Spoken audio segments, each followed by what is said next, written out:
प्यारे भाइयों और बहनों, आप सभी को 77वें गणतंत्र दिवस की ढेर सारी शुभकामनाएं एवं बधाई। यह पवित्र दिवस हमें संविधान में निहित उन स्थायी मूल्यों की याद दिलाता है जिन पर हमारा लोकतंत्र आधारित है।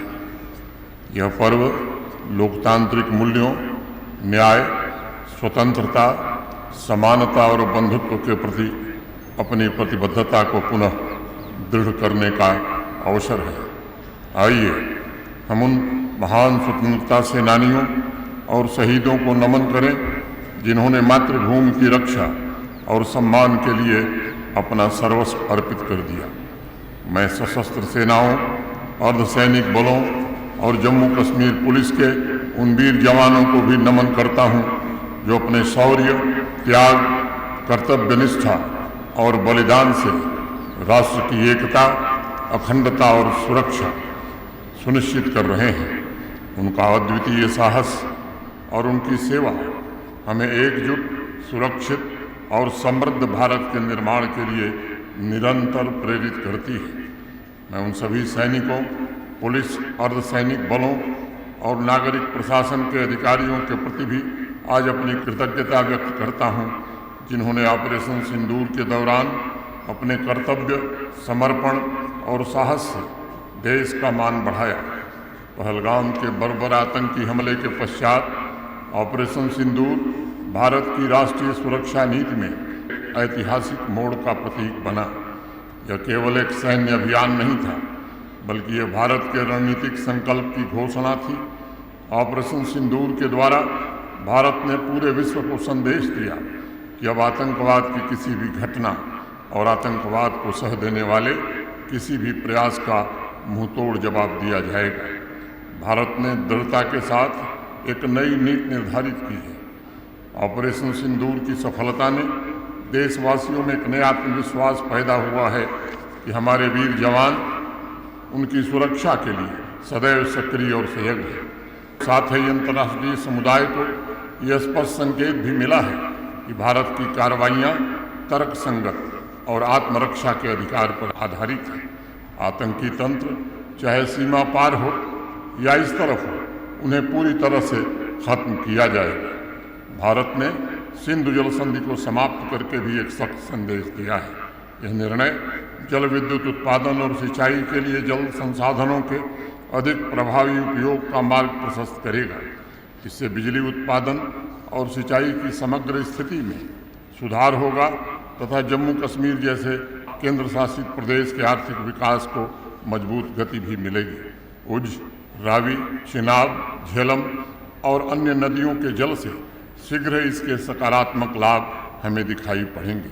चिनाब नदी पर 260 मेगावाट की दुलहस्ती स्टेज 2 जल विद्युत परियोजना को दिसंबर में भारत की सरकार ने मंजूर किया है, जिससे हमारी क्षेत्रीय बिजली की आपूर्ति मजबूत होगी। मैं पहलगाम आतंकी हमले में शहीद सभी नागरिकों को भी श्रद्धांजलि अर्पित करना चाहता हूं और उनके परिजनों के प्रति गहरी संवेदना की प्रतिबद्धता को पुनः दोहराता हूं। मैं army, CRPF, Jammu Kashmir police के उन सभी बहादुर जवानों का भी आज अभिनंदन करता हूं, जिन्होंने पहलगाम आतंकी हमले में शामिल तीनों पाकिस्तानी आतंकवादियों को ऑपरेशन महादेव के दौरान मौत के घाट उतारकर हमारी माताओं और बहनों के सिंदूर का बदला लिया था। पिछले वर्ष अक्टूबर-नवंबर में देशव्यापी आतंकी नेटवर्क को उजागर करने और समय रहते अनेक आतंकी घटनाओं को रोकने के लिए भी मैं जम्मू कश्मीर पुलिस की विशेष रूप से सराहना करना चाहता हूँ। ये भारत के असली नायक हैं और मुझे इन पर गर्व है। मैं अपनी पूरी निष्ठा और अपनी पूरी कृतज्ञता के साथ जम्मू कश्मीर पुलिस, अर्धसैनिक बलों तथा सेना के शहीदों को भी श्रद्धांजलि अर्पित करता हूँ। पूरा देश इन शहीदों का और उनके परिजनों का सदैव ऋणी है। मैं नौगाम के दुर्भाग्यपूर्ण आकस्मिक विस्फोट में शहीद हुए पुलिस तथा नागरिक प्रशासन के कर्मियों को भी आज अपनी भावभीनी श्रद्धांजलि अर्पित करना चाहता हूँ। जिन वीरों ने अपने लहू से जम्मू कश्मीर की खुशियाँ कायम की है, वो एक ऐसा ऋण है जिससे हम कभी पूर्ण नहीं हो सकते। आज के पावन पर्व पर हमें संकल्प लेना चाहिए कि हम उनके बलिदान को सदैव याद रखेंगे और उनके सपनों का जम्मू कश्मीर निर्मित करने के लिए हर संभव प्रयास करेंगे।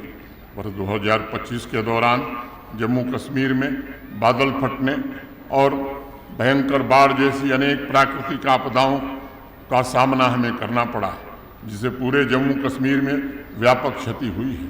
मैं इस आपदा में जान गंवाने वाले नागरिकों को भी श्रद्धांजलि अर्पित करना चाहता हूं और उनके परिजनों के प्रति गहरी संवेदना प्रशासन की दोहराता हूं। मैं पुलिस, सिविल प्रशासन, एनडीआरएफ, आर्मी, अर्धसैनिक बलों तथा एसडीआरएफ और सभी स्टेक होल्डर्स के उन सभी अधिकारियों और कर्मचारियों की आज सराहना करना चाहता हूं, जिनके त्वरित रिस्पांस के कारण अनेक लोगों की जान बचाई जा सके। प्रशासन ने आपदा से प्रभावित परिवारों को शीघ्र राहत पहुंचाने में बिना देरी किए पूरी संवेदनशीलता के साथ काम किया। मैं उन स्वयंसेवी संस्थाओं, सिविल सोसाइटी के मेंबर्स, समाज सेवा से जुड़े अनेक नागरिकों के प्रति भी आज हृदय से कृतज्ञता ज्ञापित करना चाहता हूं, जिन्होंने बिना कहे आगे आकर के इन पीड़ितों की मदद की। मैं उनकी भी प्रशंसा करूंगा। माननीय प्रधानमंत्री जी के नेतृत्व में भारत सरकार, जम्मू कश्मीर सरकार और जम्मू कश्मीर प्रशासन प्रभावित परिवारों के पूर्ण पुनर्वास के लिए पूरी तरह प्रतिबद्ध है। प्यारे भाइयों और बहनों, हमारे गणराज्य की असली ताकत किसानों के पसीने, सैनिकों के साहस, महिलाओं की शक्ति, वैज्ञानिकों की सोच, शिक्षकों के संस्कार, डॉक्टरों की सेवा, इंजीनियर्स की दक्षता, श्रमिकों की मेहनत, शिल्पकारों की कला, कलाकारों की सृजनशीलता और समाज के हर नागरिक के समर्पण में बसती है। यही सामूहिक प्रयास हमारे राष्ट्र को आगे बढ़ने की ऊर्जा देता है। इस महान राष्ट्र की नींव हमारे उन पूर्वजों के अमर बलिदानों और दूरदर्शी नीति निर्माताओं की दृढ़ सोच पर रखी गई है, जिन्होंने सामाजिक न्याय, स्वतंत्रता, गरिमा और समानता जैसे मूल्यों को हमारे शासन की आत्मा बनाने का काम किया था। इन्हीं आदर्शों से प्रेरणा लेकर हमारा साझा लक्ष्य है कि वर्ष 2047 तक एक विकसित भारत का निर्माण किया जाए, जो वर्तमान ही नहीं बल्कि आने वाली पीढ़ियों की आकांक्षाओं को भी पूर्ण रूप से साकार कर सके और जिसमें जम्मू कश्मीर का भी पूर्ण योगदान हो। जम्मू कश्मीर की अर्थव्यवस्था के वर्तमान मूल्यों पर लगभग 11% की वृद्धि दर्ज करने का अनुमान लगाया गया। यह वृद्धि निरंतर सरकारी पहलों और नीतिगत हस्तक्षेपों का परिणाम है। जब केंद्र शासित प्रदेश का सकल राज्य घरेलू उत्पाद वर्ष 2024-25 के लिए 2,62,458 करोड़ रुपये आंका गया है। वहीं वर्ष 2023-24 में 2,36,059 करोड़ रुपये था। यह सकारात्मक रुझान बुनियादी ढांचे के विस्तार, आर्थिक सुधारों और निवेश के अनुकूल वातावरण की प्रभावशीलता को स्पष्ट रूप से दर्शाता है। जम्मू कश्मीर की अर्थव्यवस्था में पर्यटन क्षेत्र का विशेष महत्व है। 2020-21 में इसे उद्योग का दर्जा देने के पश्चात इस क्षेत्र में निवेश को विशेष रूप से प्रोत्साहन मिला। धरती का स्वर्ग कहे जाने वाले जम्मू कश्मीर में नवंबर 2025 तक 1,61,00,000 पर्यटक आए थे। यद्यपि यह संख्या पिछले वर्ष की तुलना में कम है, परंतु अप्रैल 2025 की पहलगाम की घटना, उसके बाद आई प्राकृतिक आपदाएं, प्रतिकूल परिस्थितियों के बावजूद सरकार और प्रशासन के सतत और केंद्रित प्रयासों से पर्यटन क्षेत्र ने भी उल्लेखनीय प्रदर्शन शुरू किया है। नए पर्यटन अवसरों को साकार करने की दृष्टि से 9 नए पर्यटन स्थलों की पहचान की गई है, जिन्हें अंतर्राष्ट्रीय मानकों के अनुरूप विकसित करने की परियोजना भारत सरकार की मदद से तैयार की जा रही है। कश्मीर मैराथन को स्पोर्ट्स टूरिज्म और डेस्टिनेशन ब्रांडिंग की एक प्रमुख पहल के रूप में विकसित करने का प्रयास किया जा रहा है, जिससे कश्मीर को स्पोर्ट्स और वेलनेस पर्यटन के वैश्विक केंद्र के रूप में प्रस्तुत किया जा सके। कश्मीर मैराथन में मुख्यमंत्री जी की भागीदारी ने विश्वास, एकता और कश्मीर की छवि को एक सुरक्षित, खुले और आतिथ्यपूर्ण गंतव्य के रूप में और भी मजबूत किया है। जम्मू मैराथन के प्रथम संस्करण का औपचारिक शुभारंभ किया गया है, जो मार्च 2026 में जम्मू में आयोजित किया जाएगा। जम्मू कश्मीर की एकता, शांति और सद्भाव के सजीव प्रतीक के रूप में उभरा है।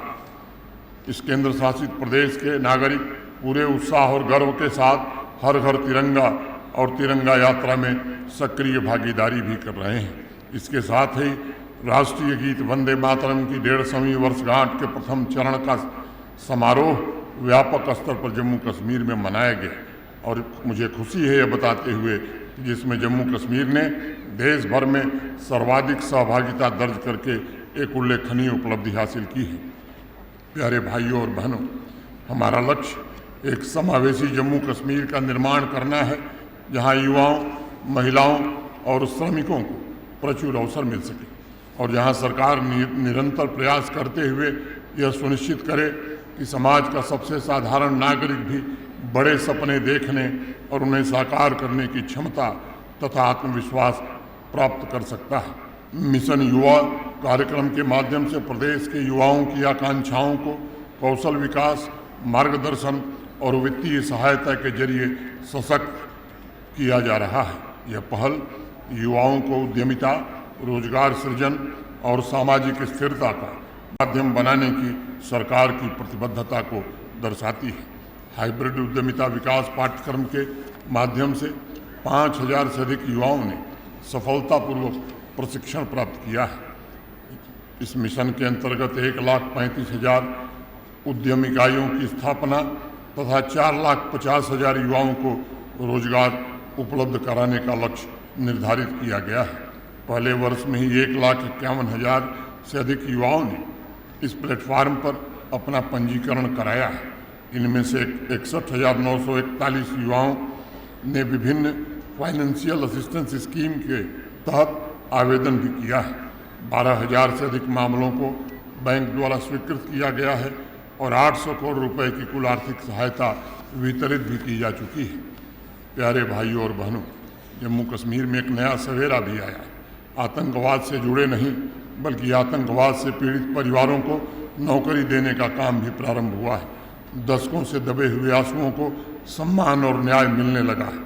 मैं जम्मू कश्मीर के नागरिकों को भरोसा देता हूँ, हर एक प्रामाणिक केस में न्याय होगा तथा आतंकवाद से जुड़े हर एक केस को खंगाला जाएगा, नए सिरे से जांच होगी। वर्ष 2025 में 7,560 सरकारी पदों पर पूर्णतः मेरिट आधारित नियुक्तियां सुनिश्चित की गई हैं, जबकि 23,800 से अधिक पदों पर भर्ती की प्रक्रिया विभिन्न चरणों में प्रगति पर है। इसके साथ ही अनुकंपा नियुक्ति के अंतर्गत 910 परिवारों को सहायता प्रदान की गई है। इसमें कठुआ की घटना, ऑपरेशन सिंदूर तथा नौगांव घटना के पीड़ित परिवार भी शामिल हैं।